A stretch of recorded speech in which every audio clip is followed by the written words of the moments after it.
আজকে আমাদের কাছ থেকে বিদায় দিয়েছেন।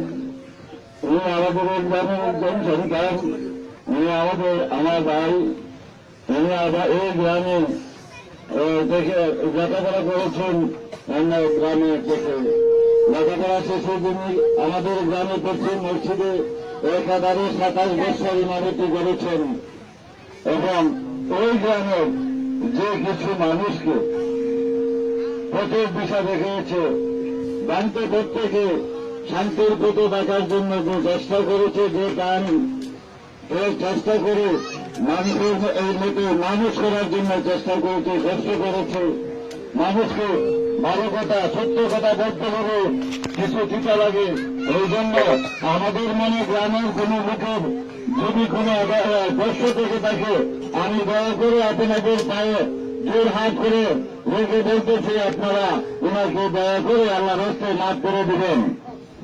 আর আমাদের আয়োজনের পক্ষে আমাদের একটু লাগে, আমরা ওনার সাথে চলাফেরায় অনেক সময় দেওয়াদেবী হয়েছে।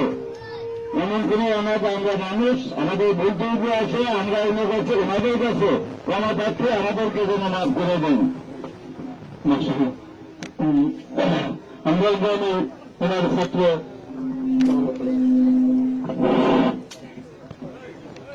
نحمده ونصلي على رسوله الكريم نحمده ونصلي على رسوله الكريم أما بعد فأعوذ بالله من الشيطان الرجيم بسم الله الرحمن الرحيم كل نفس ذائقة الموت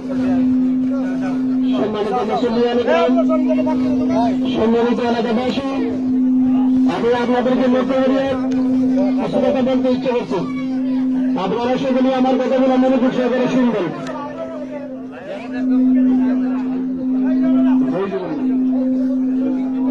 কবি বলেন, এমন জীবন তুমি করিবে যখন মরিলে হাসিবে তুমি খাতে দেখবেন। আমার শ্রদ্ধেয় বড় ভাই হযরতুল আল্লাহ হযরত মাওলানা বিলাল আহমদ সাহেব রহমাতুল্লাহি আলাইহি নওয়ারাল্লাহু মারকাদাহু, উনি এই এলাকাবাসীর জন্য উজ্জ্বল নক্ষত্র ছিলেন। উনি একদিনই প্রতিষ্ঠান বেহেশতের বাগান এলাকাবাসীর কাছে রাখিয়ে গেছেন। উনি যখন এই মাদ্রাসা প্রতিষ্ঠিত করেন, আমরা এই মাদ্রাসার প্রথম ছাত্র, এবং ওই মাদ্রাসা বাগান থেকে হাজার হাজার ফুল ফুটেছে। সেই হাজার ফুল থেকে আমি নগণ্য একটি ফুল। ওনার পদগুলির কারণে, ওনার অক্লান্তি পরিশ্রমের কারণে এই মাদ্রাসা প্রতিষ্ঠিত হয়েছে। উনি সবসময় একটা আয়াত তেলাওয়াত করতেন, বলতেন ওয়ানজির আশীরাতাকাল আকরাবিন। তিনি সর্বদাই চোখের পানি পানি বলতেন যে আমি আমার জাতির কাছে, আমি আমার গোষ্ঠীর কাছে